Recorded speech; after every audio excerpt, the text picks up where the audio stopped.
Do you see aircraft carrier changing its purpose in terms of what it's doing and its role within the larger world of national security for America? So what changes on aircraft carriers mostly is the configuration of the air wing. Do I think the carrier will still be the centerpiece of power projection? I do. One of the lessons learned from the Navy is while the technology has changed quite a bit in terms of how folks go to sea, the way we behave is exactly the same. You chose to come to a place where you once served. Why did you do that? Why did you come back? We've opened up more spaces on this ship, and we continue to do that, than any other ship museum.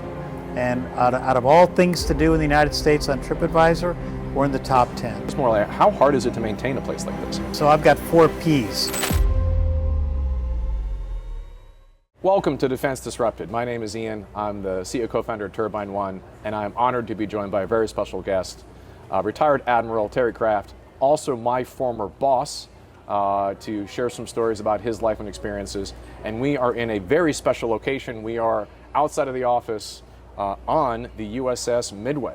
And there's a special reason why we're here to celebrate the history of this wonderful ship, but we're going to tell its story through its current CEO and president of the Midway Museum, Admiral Terry Kraft. Thank you so much for being on the podcast. Thanks, Ian. Thanks for inviting me. Great to see you again. It's good. You haven't changed at all. It's quite weird that I feel like life you. has hit me hard, but you seem, it must be the life of an aviator. You don't have to suck up anymore. Those days are over. No longer writing my fitness report or anything like That's done. I do think it's sincerely the life of an aviator. You just had less stress somehow, or a happier view of the world than surface ship drivers like myself.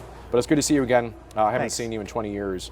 And we have a few things that we're going to cover in this special opportunity, and I thought I'd introduce the themes that I'm eager to explore with you today. We're going to talk about what is the Midway and its legacy. We're going to talk about your career, leadership under pressure, and I have some personal anecdotes that I'll share in terms of how the Navy had changed in your time in service and in leadership. You have been out of the Navy for a few years, but you saw periods of extraordinary transformation in national security and what it's like to live on a ship, and I thought I'd bring some sentimental blasts from the past to explore that. Okay. So with all that as the introduction, I'm very excited to be here. Let's talk a little bit about where we are right now. So we're on the Midway. Why is this ship so interesting? Aren't there many aircraft carrier museums all across the world? Well, there's 5 aircraft carrier museums in the United States. The other 4 are Essex class, the smaller World War II carriers. Midway class, this ship was commissioned a week after World War II. So at the time it was the largest ship ever commissioned by the Navy, and the first ship that couldn't fit through the Panama Canal. So it was a big deal back in the day. The ship served for 47 years, making it the longest serving aircraft carrier in the 20th century. So Midway's interesting, and you mentioned the changes that Midway saw. Midway was commissioned right after World War II, straight deck aircraft carrier, went through 2 iterations of its flight deck before it got to the final version, and really changed from post-World War II, Korean War, Vietnam War, and when I served on Midway, I did 2 deployments on Midway. The second was Operation Desert Storm. So changed from a Cold War ship to really, the Operation Enduring Freedom, Iraqi Freedom, Desert Storm, the whole life in the Middle East. So you served on the ship. It sounds to me like it's one of a kind. I mean, I think you were being very inclusive, as was your nature of leadership, to say that there's other ships like it, but it does feel like this is a one-of-a-kind museum. It has its own legacy, and if I'm doing the math right, we are one day off from its 80th anniversary to be here right now. We're celebrating the 80th birthday of Midway, which is pretty cool. This is the #1 ship museum in the world. We're the #1 TripAdvisor attraction in San Diego. And that's amazing. What I'm proud of is we've opened up more spaces on this ship, and we continue to do that, than any other ship museum. And out of all things to do in the United States on TripAdvisor, we're in the top 10. And we do over 1 million visitors a year. So, back in the mid-90s when they wanted to build an aircraft carrier museum in San Diego, the city looked at us and said, you might get 300,000 people for the first couple years, then you'll be a rusting hulk, we'll have to tow you away. To this day, we have to maintain a bond with the city in case that ever happens. Well, we've averaged 1 million visitors a year. Last year, we welcomed our 20 millionth visitor to the Midway Museum. I studied that this ship was built in 17 months, but to maintain any piece of hardware over 80 years seems like a terrible idea. If nothing, it was very difficult, really. And to have steel floating in salt water, also rather challenging. Yes. For the current vintage of where the Midway is experiencing, how, could you just teach us more, like, how hard is it to maintain a place like this? So I've got 4 P's, preservation, projects, people, and parking. And preservation is something we focus on every day. One of the reasons the ship is still held together, when it was built in Newport News during World War II, 40% of the employees at Newport News were women. So that's one of the reasons I think it still holds together, is there were a lot of women working on this ship when it was built. But we are truly floating. A lot of ship museums have actually sunk to the bottom, and it usually happens because an interior space gets flooded and it corrodes from the inside out. So we have to check you remember all the tanks on Reagan? We got even more tanks than that. We have to constantly check and make sure we're not corroding from the inside out.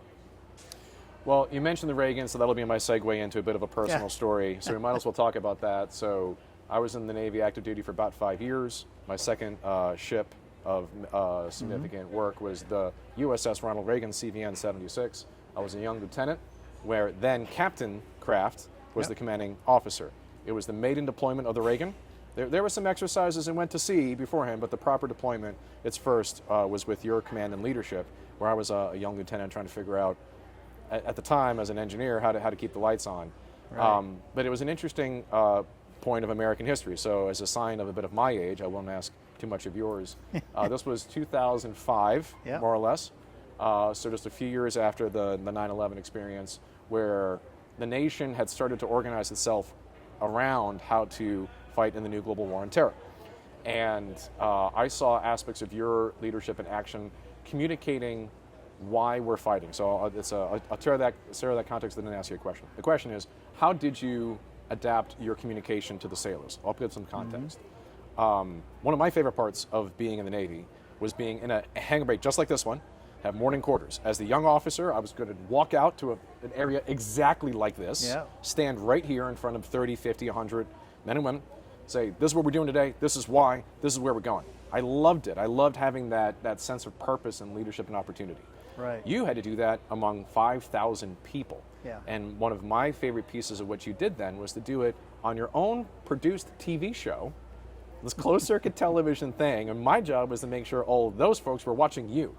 And even then, I was amazed at your television presence. Like, this is before social media influencers and any sort of like viral videos, but you didn't just explain not just what we're doing, but why. But you had shows and you had games and you found all creative ways to get a bunch of teenagers to watch you on television. How did you come up with that idea, and how did, broadly in context, what was it like to communicate to sailors back then and as your leadership in the Navy evolved? Well, all my best leadership lessons came from sailors. And as you remember, the ship had not done a 6-month deployment yet. It was a new ship. They'd done these little very intense in and out things. And I was working out in our gym one day, and I'm talking to the sailor, and I said, "Hey, are you ready for deployment?" And he said, "No, sir." I said, "Well, what do you mean?" He goes, "Sir, 6 months is forever." And it occurred to me, when you're 19 years old, the average age on an aircraft carrier is under 20 years old, that 6 months does seem like forever. And I had to approach this in a different way. I had to think about taking kids to Christmas for the first time and helping them understand what we're about to do, because they didn't have 60% of the ship had never done a 6-month deployment before. So I had to communicate that to them. And when people ask, how did you communicate in an aircraft carrier? My answer was, any way I could think of, right? We had a lot of fun with that weekly show. People didn't have to watch it, but they watched it because they were expecting bad news usually, but we just had a lot of fun doing the show. And the other thing, I don't know if you remember, we talked about doing quarters in the hangar bay. You did it with your division, and they expect that you know everything, right? But they can also tell when you're full of baloney. But what I didn't like was I would assemble the entire crew here, our crew, 3,300 people from Reagan crew, in the hangar bay. And at the end, I'd always say, anybody have any questions? And, woe be it to the guy that raised his hand and asked a question when everybody just wanted to get the heck out of there, right? So I said, okay, instead of walking out at the end of this, I'm just going to stand right here. And if you have any questions, just line up and I'll answer every one of your questions. I never wanted someone to say they didn't have access to the captain. And so they would all line up. And then I noticed behind me, all their chiefs would be behind me and supervisors would be behind me because they're really interested in what the sailors were going to say. But I never wanted them to say, well, if only I could have talked to the captain, he would have known this. And you know, Ian, the questions ended up, they were so simple. They're like, where's my chit? Or I want to, you know, we had college professors on board. I want to get an associate's degree while we're underway, but my buddy said I can't do it. Can I do it? And I'd say, yes, it's very easy. You can do it. You're literally taking me down memory lane. I finished my grad degree on your ship. I was one of those sailors that ultimately, I started in the lab, I started in the university, but we had to get deployed. And the way the Navy supports education was creative back then, and ultimately I finished, I was one of those sailors. I don't think I asked that question per se, but I remember being a beneficial recipient of this kind of broad inclusiveness as a way to continue having this balanced life while serving your country on deployment.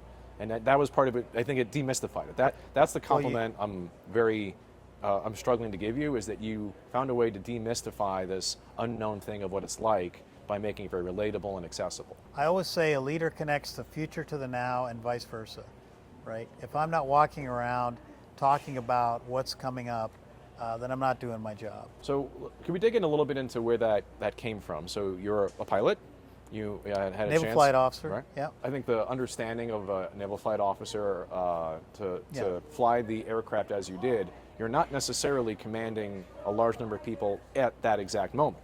Right. You went off to eventually command I think it was over 10,000 people. Right. So where did those leadership lessons come in? Because if it was just purely in the naval flight experience, it won't necessarily lend itself to large scale communication. Yeah. It was more individual accountability to the flight team. Yeah. So where did that come up in your own career? Where did you see that transition start to emerge? So a good example is when I was on Midway. I was lieutenant commander, and I was very focused on being part of my weapons system. I was a bombardier navigator in the A6 Intruder, and my job during Desert Storm was to get bombs on target and survive and come back home. And I was very happy to be able to do that 40 times. But as I spanned forward in my career to the squadron, and especially on Reagan, it changed from the me to the we.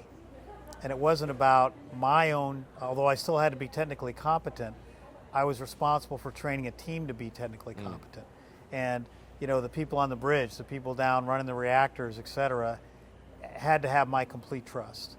And when I've met people in industry who are micromanagers and they need 1 million briefings a day, and one of my bosses asked me one time, well, how do you think I would have done in charge of a carrier? I said, you would have failed, because you would have spent 24 hours a day having people telling you what to do, instead of developing those competencies and then trusting those people to do it. So I use the example of when we'd bring the carrier back in here to San Diego. There's no way I could do it by myself on the bridge. We needed the entire team to do it.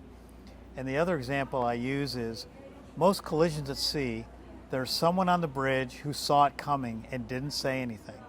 And I never wanted to have a team where somebody didn't feel empowered to tell me I was full of it or that I was making a mistake. One of the questions I was going to ask was the difference between a good naval officer and a great one in high stakes environments, but I think you basically answered that before I can get to the question. So maybe we'll explore a bit more of the style of leadership in other environments. So you served both in combat operations in extraordinary, it was well covered, and you mentioned it. We'll go topside in a bit, maybe to talk a little bit more about those individual experiences. But you also led during peacetime, during non-deployment experiences. As we think about a little bit more of where's the nation going today and the role of aircraft, and maybe the Midway is a good way to broach this question.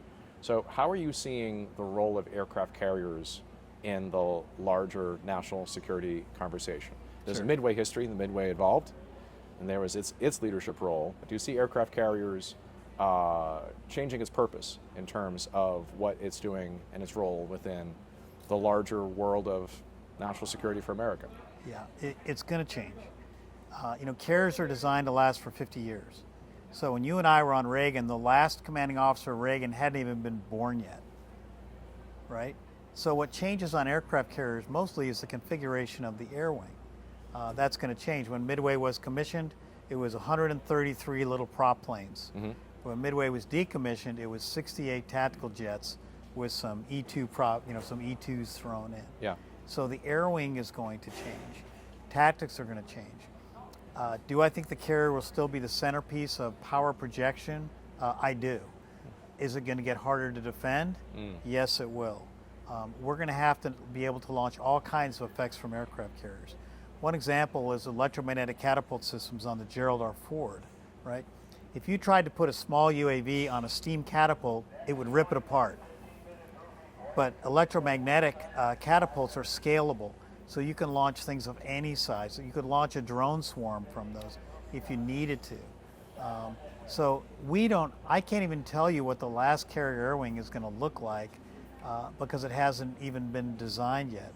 But the carrier is going to stay, and it's a very adaptable platform. The other thing that's designed into Gerald R. Ford is electrical overhead.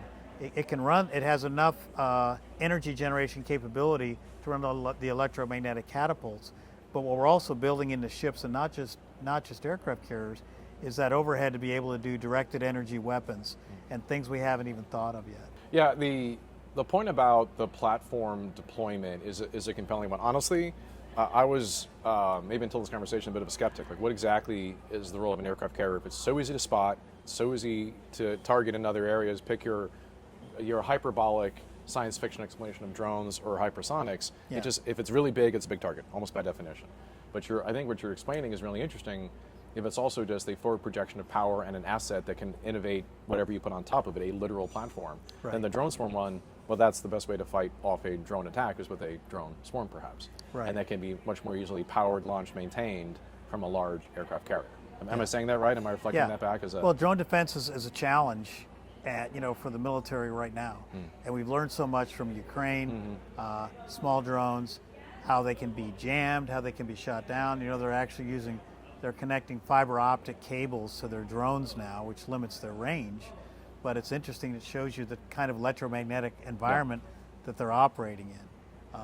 There are also ways, and we experimented with this a lot on Reagan, and I continue to do that with my strike group, that you can hide a carrier in plain sight. A lot of it has to do with what you're emitting. And I know one thing you wanted to talk about was how were things different back then in the very beginning of my career to now. Yeah. When the very beginning of my career it was all about the Soviet threat. And if you turned on a certain radar, they could link that to the carrier immediately. So we did a lot of things under emissions control, no emission environment. So you'd have to find your own way back to the ship. There's no radar, there's nothing emitting from the ship to tell you where it is. Well, as Desert Storm happened, Global War on Terror, we got away from that because there was no threat. And everybody got used to having 5 different surface search radars going. You may have seen this on your ship. Why do I need 5 different surface search radars going? Why do I need 3 air search radars going? It's just giving me away. So on Reagan, we brought that back. Something that I was comfortable doing as a young guy, and the Air Wing hated my guts because we did 2-day and 1-night recovery with nothing emitting from the carrier at all, no talking. The E2 is the command and control aircraft is going to tell you where the ship is and how to land on it. Wow. But I'm sure they're thanking me now because now it's kind of standard operating procedure. Yeah, especially with the pacing threats and great power competition, that electromagnetic spectrum exposure has been, I think, more widely understood. I mean, it's popular conversation now, even in business circles, that if you turn on a cell phone in the Ukrainian front, you become a target. People seem to know that more now, right? And that battlefield experience, there's a naval version of that threat and exposure. I did not know that you were testing those types of capabilities even back then. We were doing it on Reagan. We did it a lot when I was in Enterprise, and my constant banging of the table was don't put carrier-specific emitters on carriers. Don't put a certain type of radar only on the carrier, because anytime they see that, they know exactly where the carrier is. I don't want to be found. I want to blend in with merchant traffic. I want to bend. Have you ever heard of brag lines? Has to do with Doppler shift of an over-the-horizon radar. I want to operate in brag lines. I want to do this kind of stealthy stuff. This stealthy stuff innovation is particularly fascinating to me because there's a lot of, I think, fair criticism even within current leadership of the Navy. Example, I'll quote him by name. Justin Finelli, CTO of the Navy, has a talk point. The average new technology used on a ship is older than the sailors using it. That it takes, in his assessment, apparently more than 18 years to get quote-unquote new tech onto a ship. And so that's a challenge in some areas. What you're describing is a level of innovation in spite of that dynamic, right? Even in an evolving area of electronic warfare. Any other examples like that come to mind? It was almost a lesson for those currently serving, how they could be pushing the boundaries rather than just, oh, the Pentagon's taking too long to buy new stuff, new AI, new who knows, whatever. Yeah. They can complain about that, or you can innovate like you did. Yeah. What would you recommend to folks today, recognizing we're in a completely unclassified environment on a wonderful Yeah. museum, maybe even techniques for how to find more of those opportunities for innovation in spite of the slow pace of technological adoption? Right. One of the short tours I enjoyed, as a 1-star, I ran a 2-star. I ran the Navy Warfare Development. So when I took over Yeah, NWDC, changes. the Yeah. CNO at the time, Admiral Greenert, said, "I want you guys to do fleet innovation. So I want the deck plate innovation to come from NWDC," and I thought that was great. So we stood up the CRIC, CRIC, CNO Rapid Innovation Cell, and I staffed it with all JOs, all junior officers, all volunteers. Most were not from my command. We just put the word out to the fleet. If you want to be in this group, talk to this lieutenant. And they were self-selecting. The lieutenant, they present their ideas to this lieutenant, and he would decide, okay, if you're going to be on the team or not. And they had some amazingly innovative ideas. We brought in Google Glass. We brought in 3D printing. The funniest one was, one of the guys was a cyber guy. And when we finally got to brief the CNO, he had a Hello Kitty USB drive. And he sat the Hello Kitty in front of the CNO and said, "I can disable an F-35 with this." And the CNO said, "Well, does my cyber 3-star know that?" Like, no. So that was really fun. But anybody who was a barrier to innovation, because we're often in a mixed group, we call them hamburgers, right? Oh, they're hamburgers. And the hamburgers, one of them was Congress, right? Because they talked to the big defense contractors, who a lot of times were not crazy about innovative ideas, because that might threaten their big picture program. And I remember when the yearly budget came out, one of the staffer called me and said, "Oh yeah, they cut like 20 million from NWDC," and I'm like, they've never even heard of us. It's like, well, somebody was probably felt threatened by the innovation work you're doing. So there are definite hamburgers. Big defense companies, sometimes some people in Congress can want to squash real innovation. I am remembering just talking to you is bringing back so many extraordinary memories. I remember we talk about stakeholders and visitors, and I think we welcomed a few congressional visitors on the Reagan at the time. There was some high profile. Tons of them. Yeah. Yeah. You were, I think, very It was active a new in ship. engagement. They loved a new Oh yeah, ship. out of California too. Yeah. I remember we also welcomed, I'm going to call it a foreign nation's military leadership. We had China. We had During Yeah. Operation Valiant Shield, we had 4 Chinese generals. They embarked here on Reagan. and recognizing the environment we're in, why did we do that? Why does any nation, why did America do something like that? What is that for? Well, we believe in freedom of the seas, that everybody should have access to the seas, international access, global trade, and we invited all comers. And they were very interesting to have aboard. They had a lot of questions. Yeah, fascinating. All right, so we talked a little bit about how military can change, examples of any known experience. I'm going to do another flashback here to something that maybe doesn't change, which is what it's like for sailors at sea. I have a picture of you pinning me 20 years ago. I'm going to hand you my cell phone to look at this. Okay. Let's see if you can identify why your name and my name are on the same certificate. Do you know what this is, sir? That's a shellback certificate. All right, so let me read. He knew it on first glance. Let me just read sections of this, and then if you can please teach folks that have no idea what we're talking about what the hell this thing is. Okay.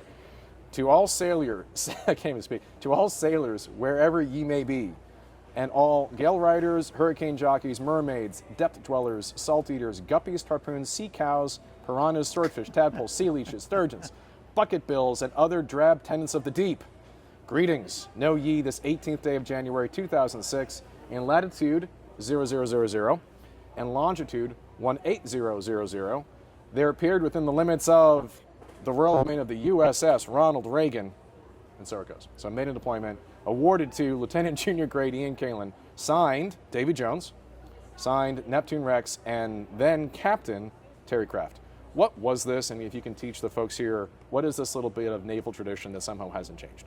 So if you've never crossed the equator on a Navy ship, you're a polywog. And as we approach the equator, our goal is to rid ourselves of all slimy polywogs. of which you were one. Yes. You were quite slimy, as I remember. Yeah, that's about right. And the troublemakers, we called them special case wogs. We would do a, not hazing, but a pretty intense ceremony to rid ourselves of the wogs, and that would be run by the shellbacks. So anybody that had crossed the equator was a trusty shellback. So it behooved all the shellbacks to make the wog's life miserable on the day before we crossed the equator. And so we would do quite a painful early wake up, running you around hangar bay, flight deck, hosing you down with all kinds of gross stuff. And then at the end, everybody's a shellback. We'd have a pretty fun picnic on the flight deck. And you have to throw away all the clothes you were wearing. Yeah, I did that here on Midway. That was when I first oh, crossed really? the equator. Remember what it was like for yourself? I certainly do. The lesson, one of the lessons learned from the Navy is while the technology has changed quite a bit in terms of how folks go to sea, the way we behave is exactly the same. It has not changed in thousands of years, somehow for good reason. It's true. All right, so we're about at the time to change locations. We're going to show off a bit more of the Midway, talk a little bit more about what makes this place so special, Great. and also dig in a little bit into your career. But maybe as a final question for this environment before we transition, you chose, after years of service in the Navy, to return to service with the Midway. What brought you, of all, I can only imagine how many businesses were throwing money at you. Please, please, teach us, coach us, work with us. You chose to come to a place where you once served. Why did you do that? Why did you come back? I retired from the Navy in 2015 here in San Diego. And I got lucky, I got a job with General Atomics. We built the MQ-9 drones up in Poway. And I was able to do that for 8 years, but I really kept my eye on the Midway. Having served on the ship, I just loved the mission, and I love aircraft carriers. And I just couldn't think of a better place to go. Unfortunately, 500 other people had the same idea, but I really wanted to do it. And the former CEO said one of the reasons they hired me is they didn't know what I'd do to myself if I didn't get the job. But it's been a labor of love for me every day. 750 volunteers on board, 240 on the staff, and it's like I get a lot of advice. It's like having 750 of your dad, but they love what they do. And what we say on Midway, if you're ever having a bad day, just go talk to a volunteer. We need 100 volunteers a day just to open the museum. And for me to be in a leadership role and be able to see these men and women every day, it's my happy place. I use the example of the Pentagon. I worked as a one-star in the Pentagon, and to this day, whenever I get near the Pentagon, even driving through DC, I feel my stress level, my anxiety level go up. Whenever I get closer to Midway, I feel happier. It's like all the good stuff in the Navy and none of the bad. I can see it. I know exactly what for those that have never been to the Midway, and I hope folks that have not, who are seeing this podcast, choose to come here and visit and be one of those million every year. Mm-hmm. The part that's funny for me that you may not pick up if you haven't been here, when Admiral Kraft made the joke about having all this advice from your dad, the average age of the volunteer here is a different vintage perhaps than you'd expect, perhaps from other museums, I guess, maybe not.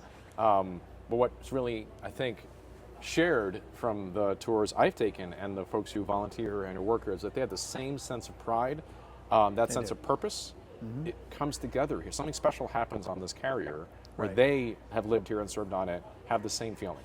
They have a vibrancy that only comes from being back here to have seen it firsthand and then to share those stories, which is, I think, why you're the #1 spot on TripAdvisor, which is a very hard position to maintain. And it's because of the volunteers. Yeah.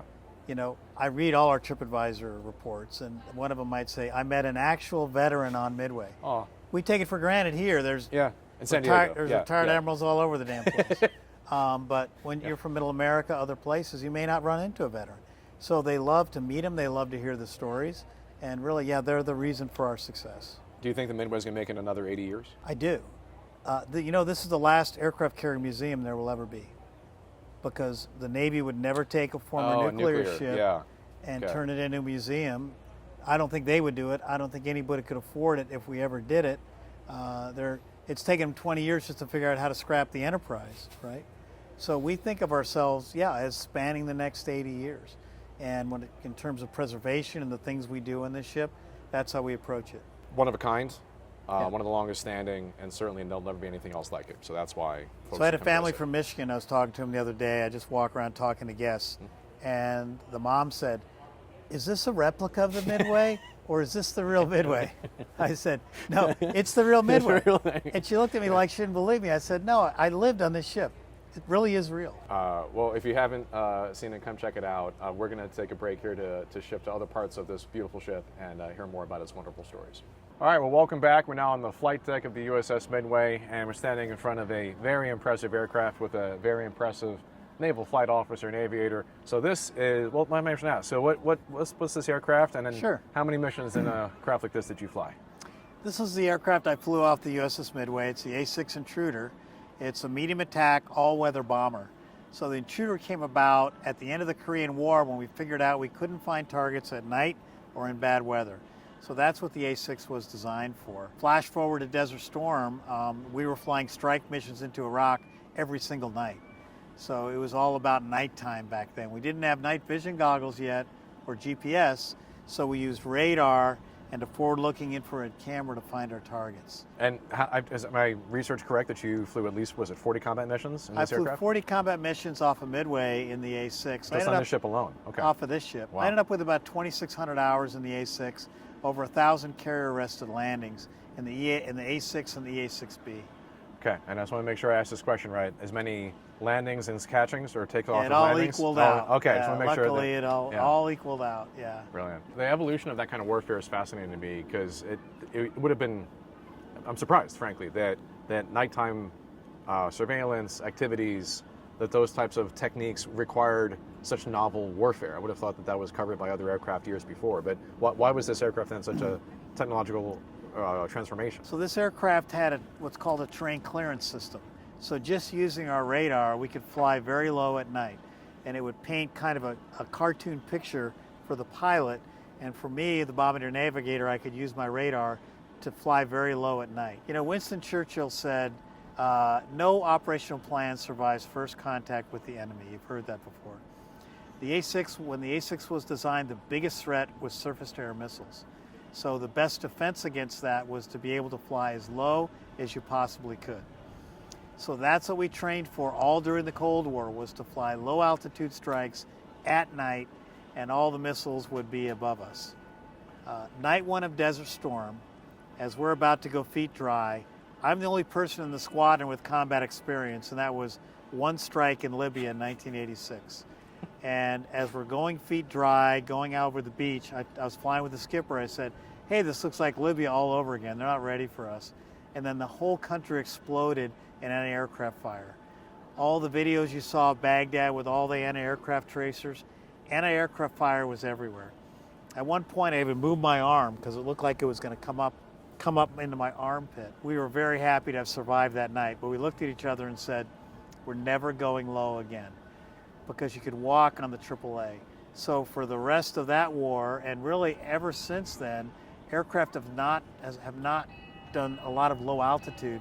It's all been medium or high altitude. I would have thought military intel, naval intelligence, would have offered more insights into the story that you just described. Right. Is that an example of an intelligence failure? In hindsight, we just didn't know. How did that experience, what was that conversation like when you landed, so we're never flying that low ever again? Did you just walk into naval intel and said, you guys messed up, and here's why? Like, what was that experience like? Well, they knew there'd be a lot of AAA, but they also thought that the Iraqis would be much more proficient at operating their missile systems. And they thought that the missiles were a bigger threat. What we found out was they were terrible at operating their, even though they had state-of-the-art Soviet systems, they were terrible at operating them. They were not good at finding you, illuminating you, tracking you, and we were willing to take our chances. So a lot of it does have to do with first contact. Let's talk a little bit about the explosive aspect of what this aircraft can do. Let's walk over here a little bit. Yeah. I got some stupid questions. I'm a ship driver. I may be a Navy veteran, but I don't really know what I'm looking at. Are these real missiles right here? What is These this? are not. These are 500-pound bombs. Okay. These were dumb bombs called Okay. Mark 82s. Only the B-52 carried more bombs than the A-6 did. And you know, the way that aircraft have changed now, you look at all these bombs, look at 24 Mark 82s on this aircraft. 2 laser-guided bombs can do the same amount of damage as 24 dumb bombs. Wow. And it's all about precision weapons now, and that's really what's changed. Right. When people look and say, well, you carried all these bombs, but this Hornet's only carrying 2 bombs. Those bombs, because of their precision, can do the same amount of damage. A physical operations question though, how did you even physically get them on this aircraft? Like, Yeah. is there a weapons elevator that's still working here? Yes. So these came out of the weapons magazines here on Midway. They're inert. Okay, so on the craft. On okay. the ship, All we right. have, I don't even know how many inert, hopefully all inert weapons we've got on Midway, but they found them, they loaded it, they brought them up, and the Ordies actually used to use, they called it a hernia bar, where you put a bar in the front and the back, kind of like you would on a corn on the cob, and then they muscle it up and get it into place. Did you have to do, were you up there trying to help them out this one? I came up one day and they were all loaded up. So you don't know how it happened, there was no hernias. They probably don't want me to, they don't want me to know.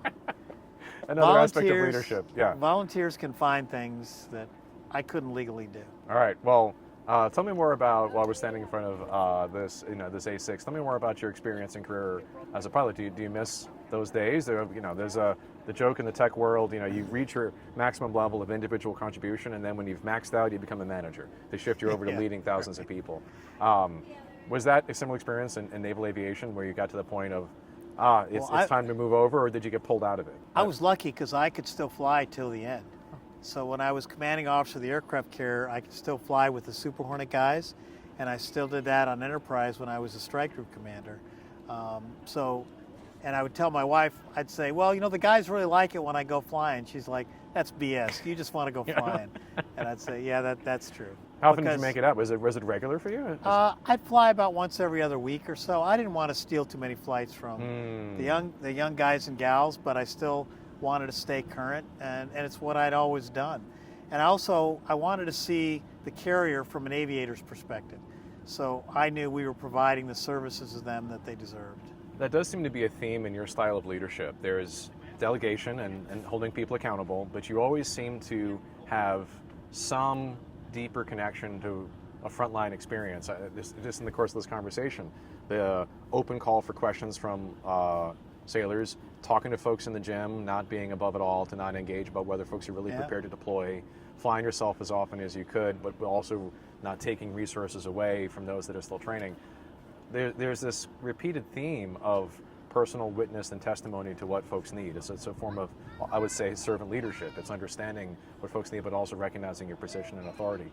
How did you come to that skill set? Because it's not, you've led thousands of people. It's the trappings of leadership is that you can get lost with fancy people and fancy places and foreign nations and congressional leaders, but you still seem very grounded in the average experience of your volunteers here today on the Midway Museum, and the sailors, like a young lieutenant like myself that I remembered your level of coaching.